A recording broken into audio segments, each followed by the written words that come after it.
إن الحمد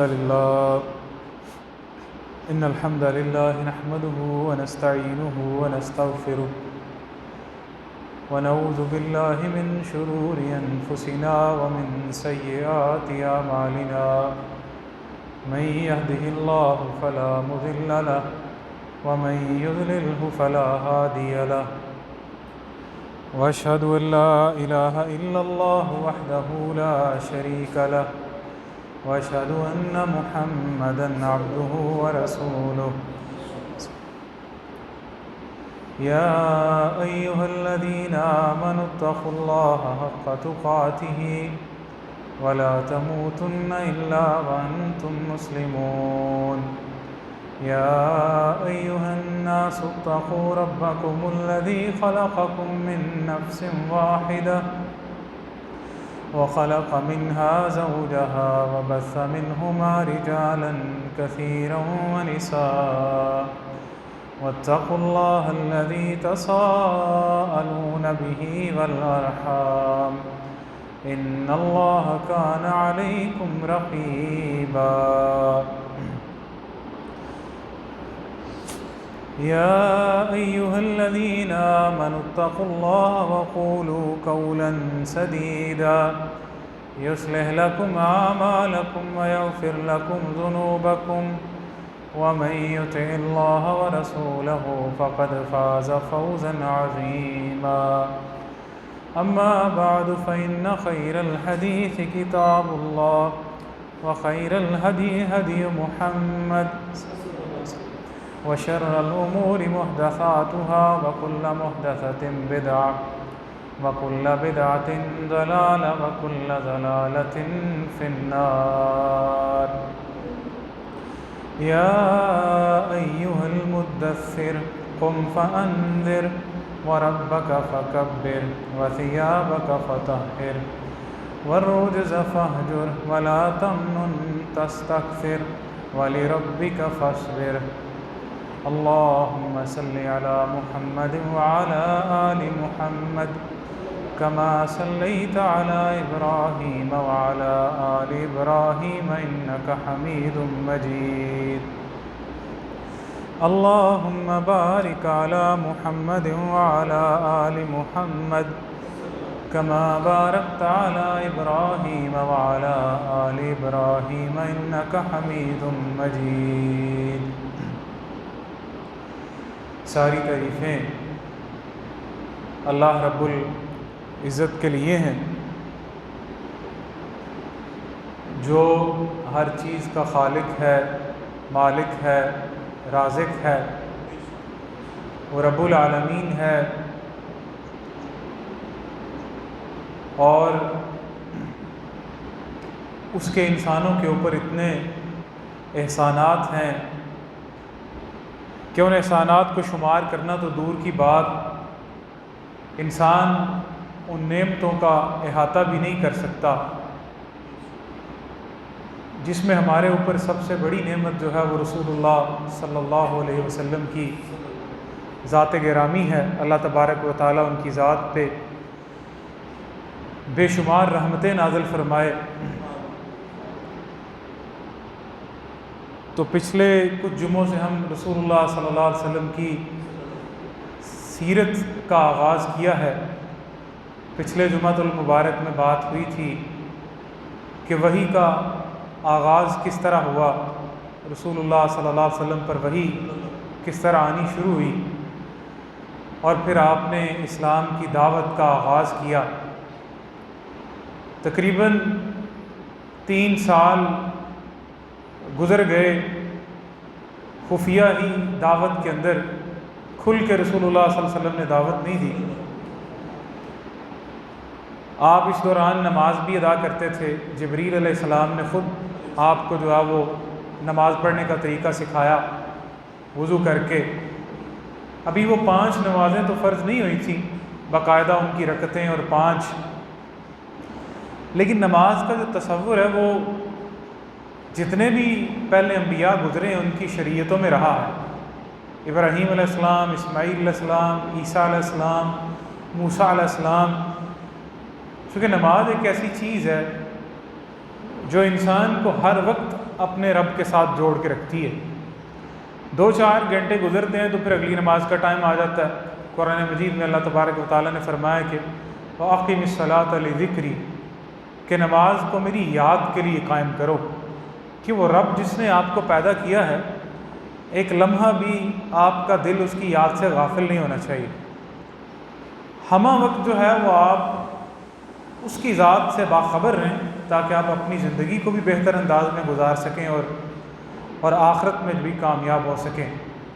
تو رسول اللہ صلی اللہ علیہ وسلم چند لوگ شروع میں ایمان لے کے آئے، 3 سال گزر گئے، اللہ تبارک و تعالیٰ نے قرآن مجید کی آیات نازل فرمائی کہ یا ایھا المدثر، لوگوں کو ڈرانے کا وقت آ گیا، جو بڑی دعوت کے اعتبار سے بڑی بنیادی آیات ہیں یہ 6 آیات، کہ یا ایھا المدثر، کیا کملی اوڑھنے والے، قم فانذر، کھڑے ہو جاؤ اور لوگوں کو ڈرانا شروع کرو۔ کہ نبوت کا جو منصب ہے آپ کا نذیر، ڈرانے والا، یہاں پہ رسول اللہ صلی اللہ علیہ وسلم کو ہدایت کی گئی، قم فانذر وربک فکبر، اور اپنے رب کی کبریائی بیان کریں، وثیابک فطہر، اپنے لباس کو پاک کریں، والرجز فہجر، اور کسی قسم کی بھی ناپاکی جو ہے وہ اس کو دور کریں۔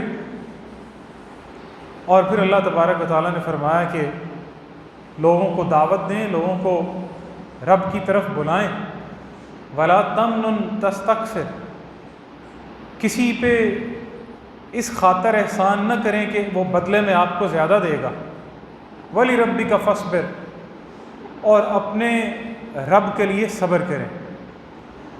ہم دیکھتے ہیں کہ رسول اللہ صلی اللہ علیہ وسلم کی پوری زندگی میں یہ دعوت کی حکمت عملی نظر آتی ہے جو اللہ تبارک و تعالیٰ نے رسالت کے آغاز میں، نبوت کے آغاز میں نبی کریم صلی اللہ علیہ وسلم کو فرمائی۔ اور پھر ان آیات کے اندر ہر داعی کے لیے جو بھی دین کی دعوت کا کام کرتا ہے اس کے لیے بڑی رہنمائی موجود ہے۔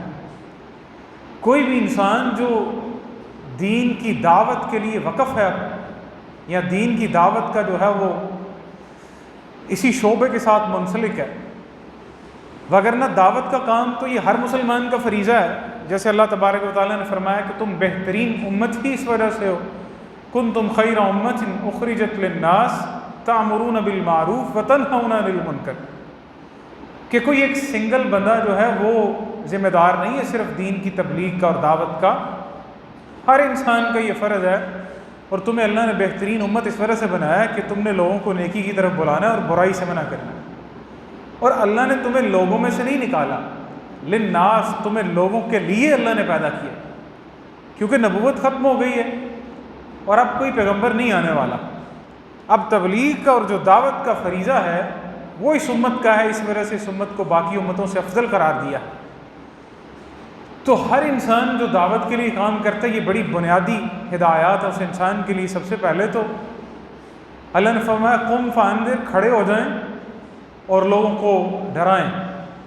کھڑے ہونے سے کیا مراد ہے کہ اپنی کمر کس لیں آپ، کہ دعوت صرف یہ نہیں کہ آپ پارٹ ٹائم جاب رکھیں، آپ دل کیا تو کر لی، قم، آپ کھڑے ہو جائیں، کمر کس لیں آپ، اور بڑے ہمت اور جوش اور جذبے کے ساتھ، اپنی جسمانی قوت کے ساتھ، بیٹھ کے نہیں، لیٹ کے نہیں، نرم انداز میں نہیں، قم، کھڑے ہوں آپ، فانذر، اور لوگوں کو ڈرائیں آپ، یہ آپ کا فریضہ ہے۔ قم فانذر وربک فکبر، اور دوسری چیز جو ہے جو دعوت کی بنیاد ہے جس کے اوپر کوئی سمجھوتا اور کوئی کمپرومائز نہیں ہے، وربک فکبر، اپنے رب کی کبریائی بیان کریں۔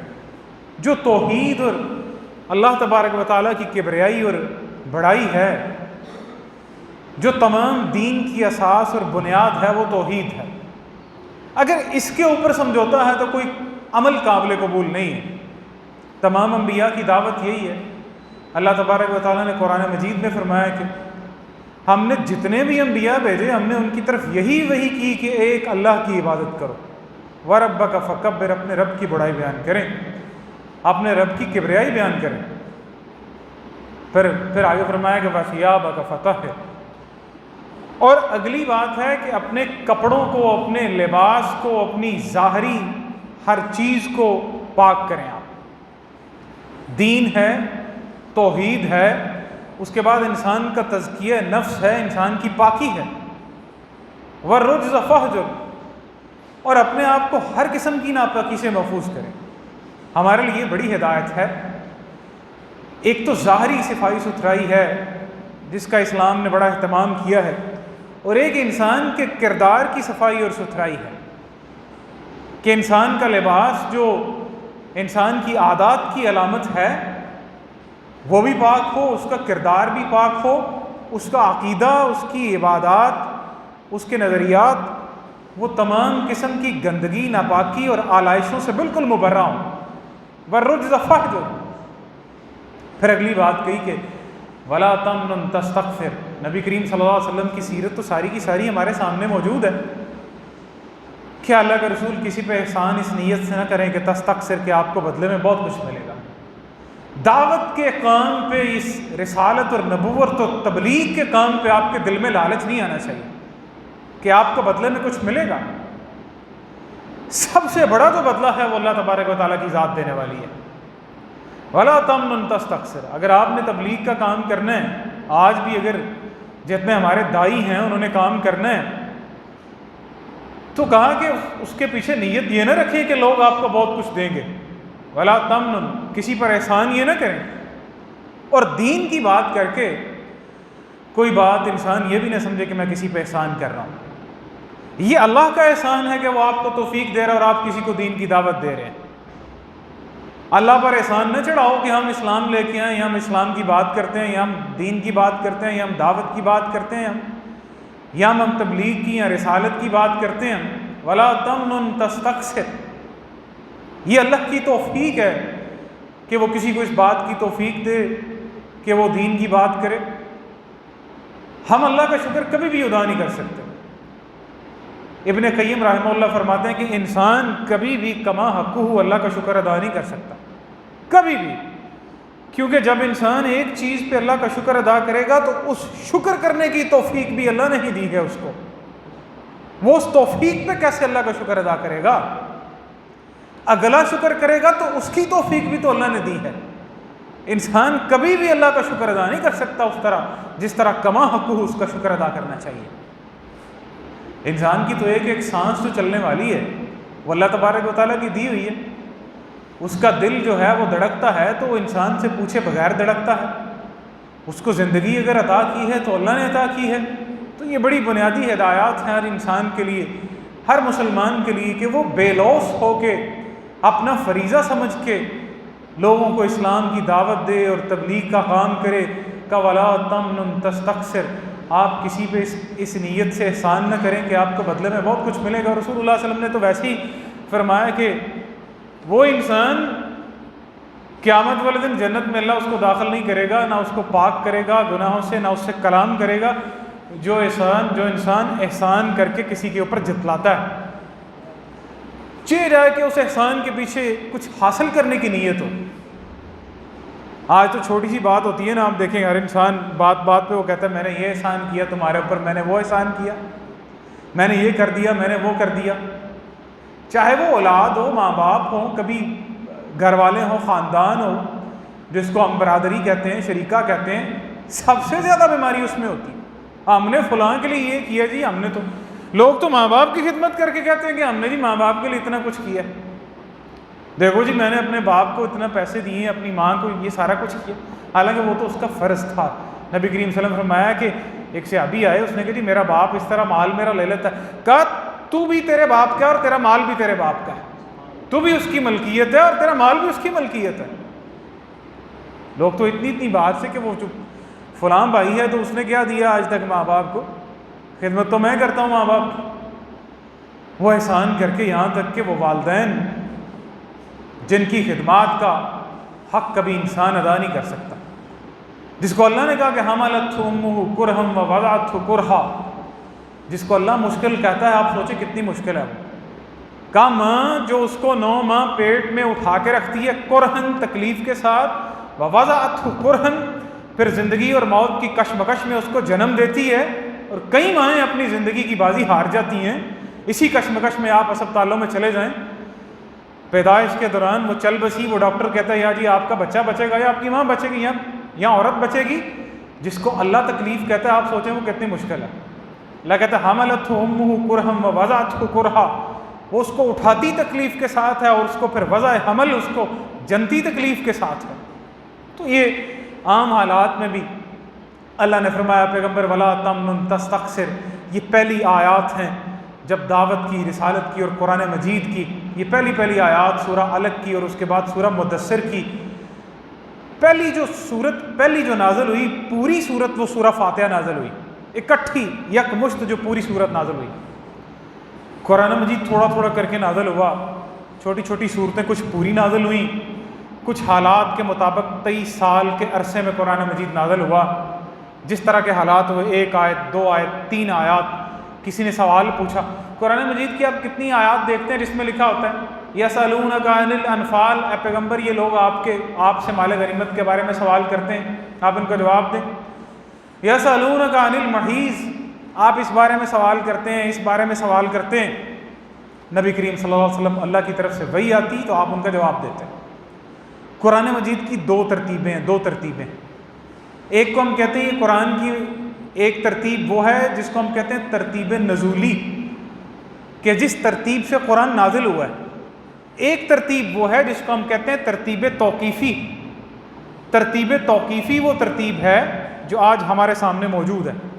یہ قرآن مجید کی وہ والی ترتیب نہیں ہے جس ترتیب سے قرآن مجید نازل ہوا ہے۔ قرآن مجید کی پہلی صورت علق کی آیات نازل ہوئیں، قرآن مجید شروع ہوتا ہے سورہ فاتحہ سے۔ سورہ مدثر کی آیات نازل ہوئیں، وہ تو اینڈ والے پاروں میں سورہ مدثر۔ قرآن مجید کا آغاز ہوتا ہے سورہ فاتحہ سے۔ یہ وہ ترتیب ہے جس ترتیب سے قرآن نازل نہیں ہوا، یہ وہ ترتیب ہے جو نبی کریم صلی اللہ علیہ وسلم نے صحابہ کرام کو لکھوائی ہے کہ اس صورت کو یہاں پہ رکھو، ان آیات کو یہاں پہ رکھو، ان آیات کو یہاں پہ رکھو، کیونکہ اللہ کے علم میں تو موجود تھا کہ یہ پوری کتاب ہے، اگرچہ یہ بھی پوری کتاب کی شکل میں نہیں تھا، لوگوں نے حفظ کیا ہوا تھا۔ یہاں صفحے تو اس وقت نہیں ہوتے تھے، نہ کوئی پرنٹنگ پریس ہوتے تھے، لوگوں نے پتھروں پہ، سلوں پہ، چمڑے کی چھالوں پہ، چمڑے کے ٹکڑوں پہ، کھجور کی چھالوں پہ قرآن مجید کی آیات اور صورتیں لکھی ہوئی تھیں۔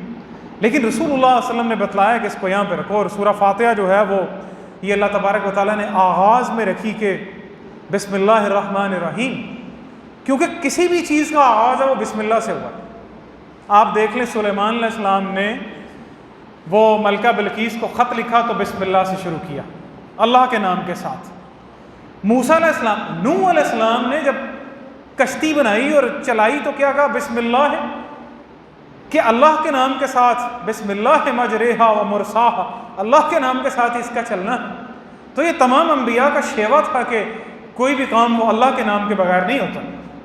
نبی کریم صلی اللہ علیہ وسلم نے فرمایا کہ جس چیز پہ اللہ کا نام نہیں لیا جاتا وہ چیز برکت سے خالی ہوتی ہے۔ ہم دیکھتے ہیں ہمارا پورا اسلام ہمیں یہ بتلاتا ہے، کھانے میں، پہننے میں، باقی معاملات میں ہر کام کو اللہ کے نام سے شروع کیا جائے۔ اگر اسلام پہ عمل کیا جائے تو زندگی کا ایک لمحہ بھی وہ اللہ کی یاد سے، اللہ کے ذکر سے غافل نہیں ہوتا، کوئی بھی لمحہ، وہ اس کی نیند ہی کیوں نہ ہو۔ اگر وہ اس نیت سے سوتا ہے کہ میری طبیعت ٹھیک ہوگی تو میں اٹھ کے اچھے طریقے سے عبادت کر سکوں گا، تو اس کی نیت بھی ثواب ہے اس کے لیے، اس کی نیت بھی، اس کی نیند بھی اس کے لیے باعث اجر ہے۔ کہ اگر وہ یہ سمجھتا ہے کہ میں تھکا ہوا ہوں، اگر میری نیند اچھی طریقے سے پوری ہو جائے گی، بعد میں اٹھ کے میں زبردست طریقے سے یکسو ہو کے دل و دماغ کی ہم آہنگی سے اللہ کی عبادت کر سکوں گا، تو یہ بھی اس کے لیے باعث اجر ہے۔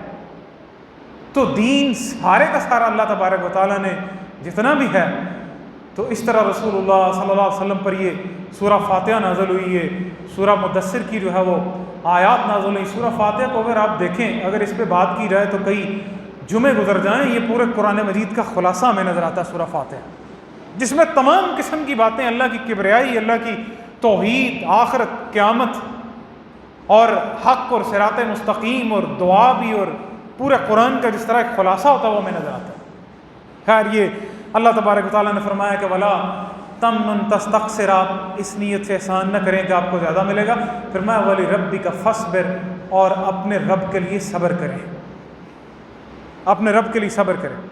سورہ عصر جو ہے، امام شافعی رحمہ اللہ فرماتے ہیں قرآن مجید پورا نہ بھی ہوتا، ایک سورہ عصر صرف ہوتی تو انسان کی زندگی کی ہدایت کے لیے یہی کافی تھی۔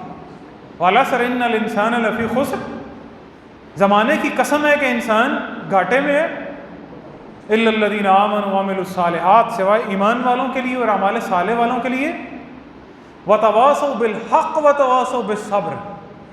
دنیا میں کوئی شخص ایسا نہیں ہے جو دعوت حق لے کے اٹھے اور لوگوں نے اس کے راہ میں رکاوٹیں نہ ڈالی۔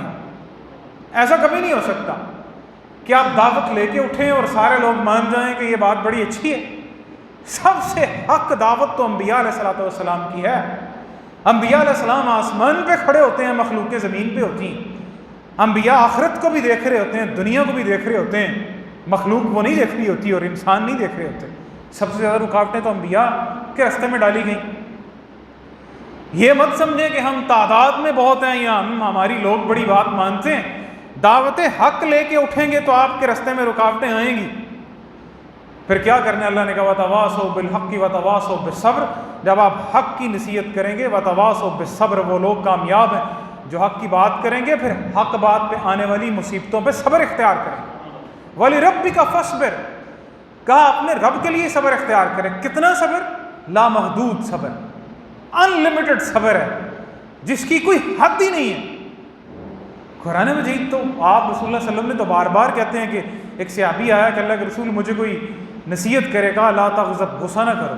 کہتے کوئی اور نصیحت کرے گا، لا تغضب۔ کہتے کوئی اور نصیحت کرے گا، لا تغضب۔ صحابہ کرام کے بارے میں اللہ نے کیا کہا کہ رحماء بینہم اشداء علی الکفار، کہ آپس میں نرم دل، اشداء علی الکفار، اور کفار پہ سخت صبر۔ اور چلتے چلتے آپ دیکھیں کس طرح کا صبر، جس طرح کا صبر آج غزہ کے لوگ کر رہے ہیں۔ دیکھیں ایمان، مصیبت کے وقت ایمان کیا ہونا چاہیے، سیکھیں غزہ کے لوگوں سے کیا ایمان ہے۔ چھوٹی چھوٹی باتوں پہ انسان کا ایمان متزلزل ہو جاتا ہے۔ وہ کہتے ہیں جی ساری مصیبتیں ہمارے گھر پہ ہی نازل ہو گئی ہیں، مطلب اللہ نے ساڈا گھر ہی لبیا، صرف باپ چلا گیا، بیٹا چلا گیا، اولاد چلی گئی، 10 لوگ ایک گھر کے، درجن لوگ ان کی لاشیں سامنے رکھ کے وہ کیا کہتے ہیں، وَلَا تَحْسَبَنَّ الَّذِينَ قُتِلُوا فِي سَبِيلِ اللَّهِ، کہ جو اللہ کے راستے میں جو مارے جا رہے ہیں ان کو مردہ نہ سمجھو۔ آپ دیکھتے نہیں ویڈیوز سوشل میڈیا کے اوپر؟ سیکھیں کہ مصیبت کے وقت ایمان کیا ہوتا ہے۔ اہل غزہ سے اتنا ایمان، چھوٹے چھوٹے بچے، اتنا ایمان اور صبر اور بہادری پیدا کرنے والی کون سی کتاب ہے؟ یہ والی کتاب ہے۔ یہ کتاب یہی صرف ایمان دے سکتی ہے، وگرنہ اتنی مصیبتیں، اتنا صبر دیکھ کے لوگ دنیا میں اسلام قبول کر رہے ہیں کہ اتنا صبر اور اتنا ایمان، اتنا حق، یہ قرآن مجید کے علاوہ کوئی اور بات نہیں ہو سکتی۔ آپ دیکھیں چہرے مسکراتے ہوئے، اپنے مکان کے ملبوں پہ کرسیاں اور صوفے لگا کے بیٹھے ہوئے، اپنے خاندان کی لاشیں اور گوشت کے ٹکڑے اکٹھے کر کے وہ سامنے اللہ کے رکھ کے کہتے ہوئے کہ اللہ اب تو ہم سے راضی ہو جا۔ یہ بے حسی اور بے غیرتی جو ہے یہ تو امت مسلمہ کی ہے۔ اصل آزمائش ان لوگوں کی نہیں ہے، آزمائش اس امت کی ہے۔ کبھی آپ رات کو اٹھ کے اللہ کے سامنے رات کے آخری پہر اٹھ کے سوچیں ذرا، اللہ کے سامنے گڑ گڑائیں کہ اللہ، آپ یقین مانیں اب تو وہ مناظر دیکھے نہیں جاتے۔ انسان بے اختیار، انسان کی آنکھوں میں آنسو آتے ہیں، اور انسان کی ہماری بے بسی کا عالم کیا ہے کہ ہم کچھ کر نہیں سکتے، اتنے بے بس لوگ ہیں ہم۔ پھر دل میں یہ خیال آتا ہے کہ ہم نہیں بچیں گے، کیا ہم جواب دہ نہیں ہیں اس بات کے اوپر؟ ہم ایٹم بم، میزائل، دنیا کے 57 اسلامی ملک اور اتنی بڑی بڑی افواج، اور صبح سے لے کے شام تک بچے کٹ رہے ہیں، پورے یورپ میں ان کے حق میں مظاہرے ہو رہے ہیں، اور یہاں پہ ڈی چوک میں آپ کو پتا ہے سینیٹر مشتاق جو پہلے جماعت اسلامی کے سینیٹر تھے، انہوں نے دھرنا دیا ہوا ہے۔ اس دھرنے میں ایک لیفٹیننٹ کی گاڑی پراڈو آتی ہے اور وہ 2 بندوں کو کچل کے چلی جاتی ہے، اور پولیس والوں کے پاس کھڑے ہو کے دوبارہ جاتی ہے، 2 بندوں کو شہید کر دیا۔ اور طرفہ تماشا یہ کہ اس کی FIR بھی نہیں کاٹ رہے پھر اس کے بعد۔ یہ وہ ملک ہے، ایک بندہ کھڑا ہے وہاں پہ دھرنا دینے کے لیے، سیو غزہ کے نام سے۔ یہ آزمائش ہے۔ رسول اللہ صلی اللہ علیہ وسلم نے فرمایا کہ جو اپنے بھائی کو ذلیل کرتا ہے، رسوا کرتا ہے، اللہ اس کو رسوا کر دیتا ہے۔ آج کہتے ہیں جی سوشل میڈیا فتنہ ہے، ہم رسوا ہو رہے ہیں، عزت باقی نہیں رہی ہماری، اس کو لگام ڈالنی چاہیے۔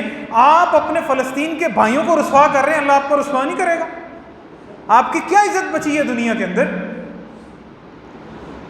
تو اللہ نے کہا پیغمبر ولی ربی کا فصبر، اپنے رب کے لیے صبر کرو۔ رفع پہ نہیں دیکھتے، پوری دنیا کھڑی ہے کہ اس کو بند ہونا چاہیے، لیکن اسرائیل کی بدماشی یہ ہے، وہ کہتا ہے ICC انٹرنیشنل جو کورٹ ہے اس پہ بھی بندیاں لگاؤ، جس میں ہمارے وارنٹ جو ہے وہ ارسٹ کے نکالیں۔ اتنی بدماشی ہے۔ مسلمان سارے کے ساتھ، اور سارے کوئی امریکہ کا قصوروار نہیں ہے۔ جس کے پاس طاقت ہوتی ہے وہ اپنی طاقت استعمال کرتا ہے، جتنا اسلحہ جاتا ہے وہ سارا یہ مسلمان ملکوں سے جاتا ہے۔ امریکہ دنیا کا اتنا بڑا گنڈا ہے کہ آپ تصور نہیں کر سکتے، اس کی سارے ایئر بیس یہ اردن میں، لبنان میں، شام میں، سیریا میں، سارے مسلمان ملکوں کے اندر، ہمارے ملک میں ایک لمبے عرصے تک اس کے جو ہے وہ اڈے رہے ہیں، ایئر بیسز رہے ہیں اس کے۔ جہاں پہ اس کو خطرہ نظر آتا ہے ان ملکوں پہ اس نے اپنے میزائل نصب کیے ہوئے ہیں، جہاں اس کو پتہ ہے یہاں سے بغاوت کھڑی ہو سکتی ہے، رشیا کو، چائنا کو کیسے ٹیکل کروں گا، یہ اس کی بدماشی ہے۔ اور سارا اسلحہ سب کچھ سپلائی ہوتا ہے وہ اسرائیل کو، اور وہ بچے شہید کرتے ہیں۔ تو کس منہ سے لوگ کہتے ہیں؟ بہرحال میں یہ موضوع سے ہٹ کے ایک بات ہے، تو اللہ تبارک تعالیٰ نے صبر کا خواب رسول اللہ صلی اللہ علیہ وسلم کی زندگی میں جتنا صبر دیکھتے ہیں کبھی بھی ہمیں صبر کہیں پہ نظر نہیں آتا۔ ولی ربی کا فصبر، کا اپنے رب کے لیے صبر کریں، یہ ابتدائی آیات، کتنا صبر نبی کریم صلی اللہ علیہ وسلم نے کیا۔ رسول اللہ صلی اللہ علیہ وسلم خانہ کعبہ میں نماز پڑھ رہے، اور عقبہ بن نبی معیط جو ہے وہ آیا اور اس نے اپنی چادر کو، رکاوٹیں کھڑی ہو گئی، ظلم و ستم شروع ہو گیا۔ صحابہ کرام رضوان اللہ علیہم اجمعین پہ کوئی ایسا ہتھ کنڈا انہوں نے چھوڑا نہیں جو مسلمانوں پہ نہ آزمایا ہو، جتنا ظلم نہ کیا ہو۔ صبر آپ دیکھتے ہیں آل یاسر پہ جب ظلم ہوا، نبی کریم صلی اللہ علیہ وسلم نے دیکھا کہ اصبروا یا آل یاسر ان موعدکم الجنہ، آل یاسر پورا خاندان یاسر صبر کرو، تمہارا ٹھکانہ جو ہے وہ جنت ہے۔ عقبہ نے اپنی چادر کو بل ڈالے اور نبی کریم صلی اللہ علیہ وسلم کی گردن میں ڈال دیا، چادر کو گردن میں ڈال کے اس کو لپیٹنا شروع کر دیا، اور یہ اتنا لپیٹا کہ آپ کی گردن میں نشان پڑ گیا، گردن سرخ ہو گئی۔ ابو بکر رضی اللہ تعالیٰ عنہ آئے، انہوں نے اس کو کھینچ کے پیچھے کیا، اور ابو بکر رضی اللہ عنہ، اتقتلون رجلا ان یقول ربی اللہ، کہ تم اس شخص کو اس لیے مار رہے ہو وہ کہتا ہے کہ میرا رب ایک ہے، میرا رب ایک ہے، اس وجہ سے اس شخص کو جو ہے وہ مار رہے ہو۔ رسول اللہ صلی اللہ علیہ وسلم اس کو پیچھے پھینکا۔ نبی کریم صلی اللہ علیہ وسلم طرح طرح کی رکاوٹیں، عثمان رضی اللہ تعالیٰ عنہ پہلے ایمان لانے والے لوگوں میں سے تھے، جو پہلے 3-4 سال گزرے تھے، ان کے خاندان کے لوگ ان کو کھجور کی چٹائی میں لپیٹ کے اور نیچے سے دھواں دیا کرتے تھے۔ صحابہ کرام کو چٹائیوں میں لپیٹ کے صحرا میں ریت پہ پھینک دیا کرتے تھے۔ یہ ظلم تھا، تپتے ہوئے صحرا میں اور گرمی میں۔ گرمی کی شدت دیکھیں نا ہم، تو یہ شدت تو کچھ نہیں ہے اس گرمی جو عرب میں گرمی، عرب کے ریگزار میں، ریگستان میں جو گرمی پڑتی تھی۔ اور صبر کتنا تھا کہ الحق احد، یہ وہ دعوت ہے۔ آج سے سن 571 میں، آج 2024 ہے، سن 571 میں نبی کریم صلی اللہ علیہ وسلم خدیجہ رضی اللہ تعالیٰ عنہ کو کہتے ہوں گے خدیجہ کوئی میرے ساتھ کھڑا ہوگا۔ آج 2024 میں دیکھیں کہ خانہ کعبہ کے گرد کروڑوں لوگ سالانہ چکر لگا کے جاتے ہیں۔ اللہ نے کہا میں ساری دنیا آپ کے ساتھ کھڑی کروں گا۔ 571 میں 72 میں 571 میں آپ پیدا ہوئے، 600 آپ اس کے بعد لگا لیں کہ 610 میں 12 میں نبوت کے بعد سیدہ خدیجہ کو کہتے تھے کہ یہ لوگ میرے ساتھ ایمان لے کے آئیں گے۔ یہ وقت گزرا، آپ دیکھیں رسول اللہ صلی اللہ علیہ وسلم پر ظلم و ستم اتنا ہوا، لوگوں نے باقاعدہ کمیٹیاں بنائیں، مجلسیں بنائیں کہ اسلام کی اس دعوت کو کیسے روکا جائے۔ سارے لوگ، ایک بڑا خرانٹ بڈھا تھا، ولید بن مغیرہ اس کا نام تھا، بڑا سردار کافروں کا، اس کے پاس گئے، کہتے چاچا یہ بتا کہ کس طرح اس کو روکا جائے، حج کا موسم آ رہا ہے، یہ پیغمبر عرب کے باقی علاقوں سے بہت سارے لوگ یہاں پہ آئیں گے، میلے لگتے ہیں، اویانا، اوکاز، ذی المجاز، یہ میلے بڑے بڑے لگتے ہیں، یہ پیغمبر دعوت دے گا، ہم اس کو روکیں کیسے؟ کہتا اچھا، کہتا تم ہی کچھ بتاؤ کہ کیسے روکیں۔ سیرت ابن ہشام میں امام ابن ہشام نے لکھا ہے کہتے ہیں کہ کہنے لگے چچا ہم لوگوں کو کہیں گے کہ یہ بندہ کاہن ہے، اس کے پاس نہ جاؤ، نجومی ہے۔ کہتا اچھا، کہتا دیکھو ہم کاہنوں کی تک بندیاں سمجھتے ہیں، لوگوں نے ہماری بات نہیں ماننی، اتنا پاکیزہ نفس اور صاف ستھرا بندہ کاہن ہو سکتا ہے؟ کہتے اچھا پھر ہم لوگوں کو یہ کہیں گے کہ یہ جادوگر ہے۔ کہنے لگا آگے سے ولید بن مغیرہ کہتا ہے جادوگروں کے حالات ہم نہیں دیکھتے، جادوگروں کے منتروں سے ہم واقف ہیں، یہ جادوگر نہیں ہے یہ۔ پھر کہتے ہیں کہ چاچا یہ پھر ہم لوگوں کو یہ کہیں گے کہ شاعر ہے۔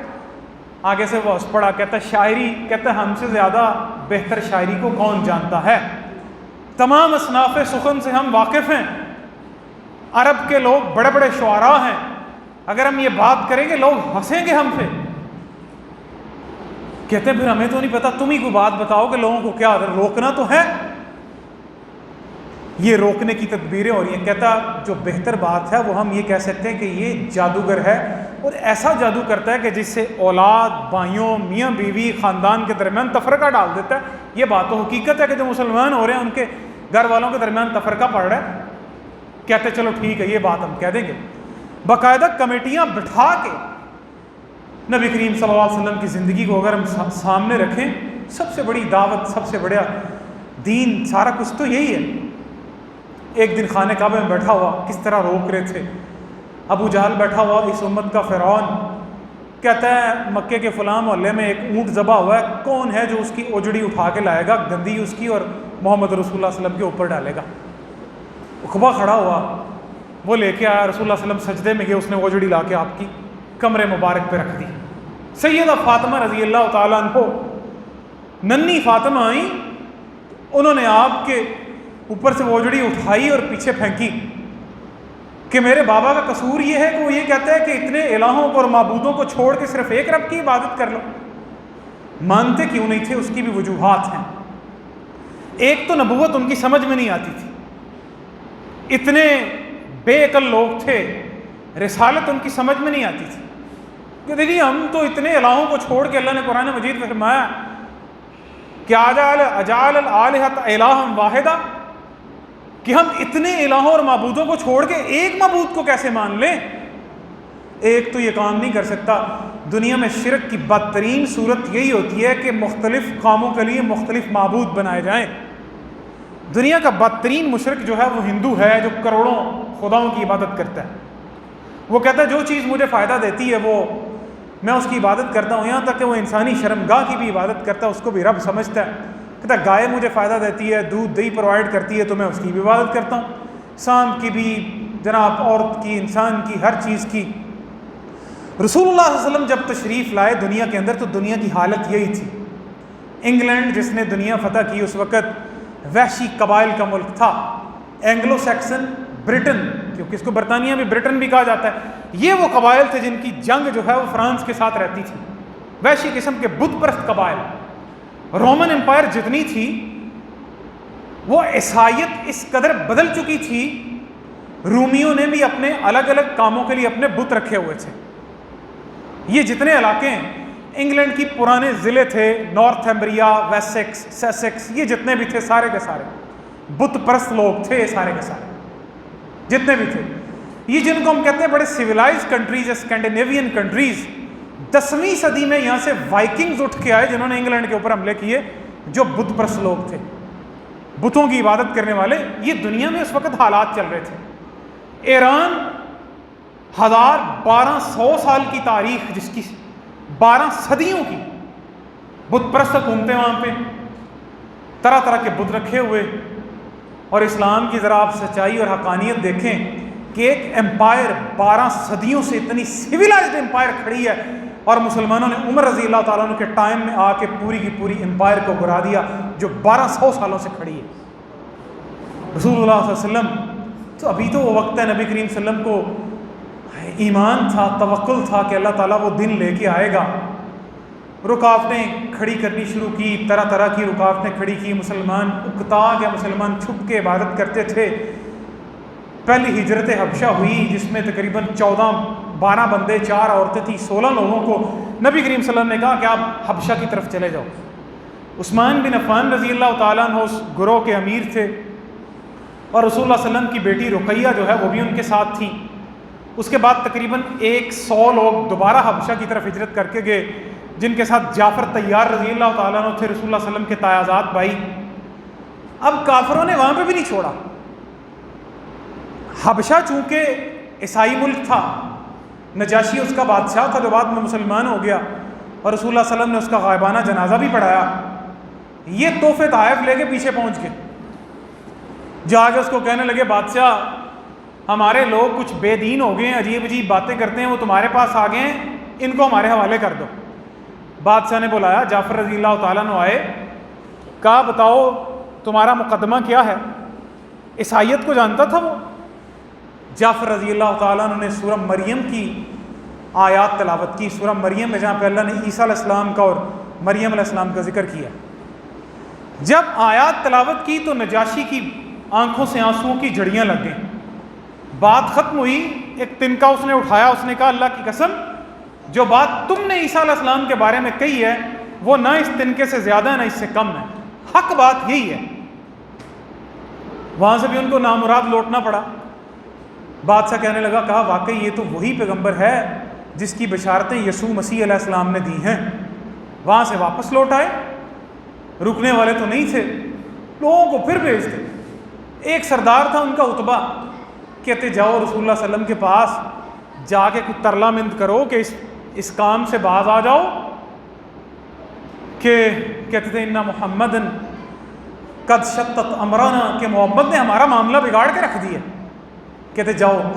عتبہ آیا، آ کے کہنے لگا محمد بن عبداللہ اگر تو تم چاہتے ہو کہ تمہیں سرداری چاہیے تو ہم سارے مل کے تمہیں سردار بنا لیتے ہیں، اور اگر تمہیں مال و دولت چاہیے تو ہم دنیا کا مال و دولت اکٹھا کر کے تمہیں دے دیتے ہیں، اور اگر تم سمجھتے ہو نعوذ باللہ کہ تمہارے ذہن میں کوئی خلل ہے یا مسئلہ ہے تو ہم پیسے اکٹھے کر کے تمہارا کسی سے علاج کروا دیتے ہیں۔ رسول اللہ صلی اللہ علیہ وسلم نے فرمایا کہ مجھے کوئی مسئلہ نہیں ہے، آپ نے اسلام کی دعوت دی، کہا یہ قرآن مجید ہے اور میں آپ کی طرف جو ہے وہ بشیر اور نذیر بنا کے بھیجا گیا ہوں۔ سورہ فصلت کی آیات آپ نے تلاوت کی، حامیم تنزیل من الرحمن الرحیم، یہ منزل شدہ ہے یہ کتاب رحمان اور رحیم کی جانب سے۔ رحمان کے لفظ سے بڑی چڑ کھاتے تھے، ان کے ہاں رحمان کے لفظ کا تصور نہیں تھا کافروں کے علاوہ۔ وہ کہتے تھے رحمان کوئی اجمی انسان ہے کوئی جو اس کو قرآن سکھاتا ہے اور یہ ہمیں آ کے سکھانا شروع کر دیتا ہے۔ حالانکہ عربی کا لفظ تھا رحمت سے، رحم سے، جو اللہ سب سے زیادہ رحم کرنے والا ہے۔ فرمایا کہ کتاب فصلت آیاتہ قرآن عربی لقوم یعلمون، یہ قرآن مجید کی آیات نازل کی، اپنے ہاتھ زمین پر رکھ کے گردن جھکا کے اتنا محو ہوا کہ سنتا گیا، واپس چلا گیا۔ اور وہ بیٹھے ہوئے تھے اپنی مرضی کی بات سننے کے لیے، سردار بیٹھ کے انتظار کر رہے تھے، واپس آیا، کہتے بتاؤ بات بنی؟ کہتا ہے اہل عرب میں تو جو کلام سن کے آیا ہوں محمد رسول اللہ صلی اللہ علیہ وسلم کو اس کی حالت پہ چھوڑ دو تم۔ کہتے ہیں اس کا جادو تمہارے اوپر بھی چل گیا۔ 6 ہجری کا وقت آیا، 5 سال گزر گئے، 6 نبوی کا وقت آیا، سیدنا حمزہ اسلام لے آئے، اور ان سے کچھ دیر پہلے عمر رضی اللہ تعالیٰ نے بھی اسلام لے آئے۔ نبی کریم صلی اللہ علیہ وسلم کی دعائیں جو ہیں وہ قبول ہوئیں۔ حمزہ رضی اللہ تعالیٰ عنہ کا اسلام لانے کا واقعہ تو بڑا دلچسپ ہے۔ اسلام کو حق سمجھ کے ابتدائی طور پہ اسلام نہیں لے کے آئے، اپنی رشتہ داری اور عصبیت کی وجہ سے اسلام لے کے آئے۔ نبی کریم صلی اللہ علیہ وسلم ایک جگہ بیٹھے ہوئے، ابو جہل آیا اور آ کے اس نے رسول اللہ صلی اللہ علیہ وسلم کو گالیاں نکالنی شروع کر دی۔ گالیاں نکالی، پھر کمان تو تیر کی تھی، وہ ایک پتھر اس نے سر میں مارا، رسول اللہ صلی اللہ علیہ وسلم کا سر پھٹ گیا۔ ابھی تو آزمائشیں اور ابتدائیں آگے ہیں۔ دعوت دیکھیں، ہمیں آج تک دعوت کے میدان میں ایک خراش تک نہیں آئی ہمیں، اور ہم کہتے ہیں اسلام بھی غالب آ جائے۔ ایک خراش تک مجھے بتلائیں کسی کو آئی ہو، کوئی تنگ ہوئی، کوئی انسان کسی کو کوئی طنز کر دے، تنقید کر دے، انسان اس پر لڑنے پہ اتر آتا ہے۔ کوئی سخت سست کہہ دے، کسی کو توحید کی دعوت دیں، آج تو لوگ سننے کے لیے تیار ہیں۔ اگر آپ کوئی لاجیکل بات کریں لوگ ماننے کے لیے تیار ہیں۔ ہم کہتے ہیں کہ اسلام راتوں رات دنیا پہ غالب ہو جائے اور ہمیں کچھ ہو بھی نہ۔ ہمارے جسم کندن کے بنے ہوئے ہیں، نبی کریم صلی اللہ علیہ وسلم سے زیادہ ہم تو نہیں ہیں لوگ کہ جن کے جسم کو چھلنی کیا گیا، جسم بدن کو لہو لہان کیا گیا، کتنے علماء ہیں ان کو تو خراج تک نہیں آ جائی، وہ تو آتے ہیں، لوگ پروٹوکول دیتے ہیں، پھول پھینکتے ہیں، لوگ پیسے ٹرانسفر کرتے ہیں، محرم آنے والا ہے، دیکھیں 10-10 لاکھ کی ایک مجلس ہونے والی ہے، لوگ خدمتیں کرتے ہیں، حق بات جب آپ کہیں گے تو دنیا آپ کی مخالف ہوگی۔ آپ وہ دعوت دیں کہ جو سب کے لیے ایک جیسی ہو جناب، بس کسی سے بات نہ کریں الٹی سیدھی، بڑی آلو قسم کی دعوت دیں جو ہر سبزی میں پڑ جائے تو آپ کو کوئی پوچھنے والا نہیں ہے۔ حق بات کہیں گے تو دنیا آپ کے مخالف کھڑی ہوگی۔ حق یہ ہے، یہ جو قرآن ہے اور سنت رسول صلی اللہ علیہ وسلم ہے۔ تو ابو جہل نے جو ہے وہ سر زخمی ہو گیا، سیدنا حمزہ آئے، بڑی تکلیف ہوئی، گئے سیدھا اور ابو جہل کا سر پھاڑ دیا اور آگے کہا بھتیجے اب تو تمہیں خوش ہو جانا چاہیے کہ میں تیرا بدلہ لے کے آؤں۔ رسول اللہ صلی اللہ علیہ وسلم نے فرمایا کہ میں ان باتوں سے خوش نہیں ہوتا، تم اللہ کی توحید کی گواہی دو، میری رسالت کی گواہی دو تو میں خوش ہوں۔ کہنے لگا بھتیجے پھر خوش ہو جاؤ گے؟ آپ نے کہا ہاں، تو کہتے ہیں لا الہ الا اللہ اشہد ان لا الہ الا اللہ وان محمد رسول اللہ، تو میں گواہی دیتا ہوں۔ پھر ایمان ان کا دیکھیں کہ سید الشہداء رضی اللہ تعالیٰ عنہ کہ اسلام کا پہلے ہی مار کا جو بدر کا، جس کے اوپر اللہ نے جان کے کہا کہ ان اللہ اطلع علی اہل بدر، بدر والوں پہ رسول اللہ صلی اللہ علیہ وسلم نے فرمایا اللہ نے خود جھانکا اور کہا کہ آج کے بعد جو مرضی کرو اللہ نے تمہیں معاف کر دیا۔ تو یہ ابتدائی ایام تھے، تو انشاءاللہ اگلے جمعوں میں یہاں سے آگے اس کو جاری رکھیں گے۔ اللہ سے دعا ہے کہ اللہ سمجھنے کی توفیق عطا فرمائے، نبی کریم صلی اللہ علیہ وسلم کی سیرت کو پڑھنے کی، اس کو سمجھنے کی، اس پر عمل کرنے کی توفیق عطا فرمائے، اور جس طرح دعوت مسلمانوں نے ابتدا میں کھڑی کی، آج بھی مسلمانوں کے اندر وہ جذبہ اور تڑپ ہو، وہ اسلام کی دعوت کو کھڑا کریں اور مسلمانوں کی نصرت اور حمایت کے لیے کھڑے ہوں، اپنی بے حسی، اپنی بزدلی اور اپنی دنیا کی محبت کو دلوں سے نکالیں، فلسطین کے لیے مسلمانوں کے لیے کھڑے ہوں، کشمیر کے مسلمانوں کے لیے کھڑے ہوں، جہاں جہاں بھی مسلمان مظلوم ہیں ان کی نصرت کے لیے کھڑے ہوں۔ اللہ سے دعا ہے اللہ سمجھنے کی توفیق عطا فرمائے۔ وآخر دعوانا الحمد للہ رب العالمین۔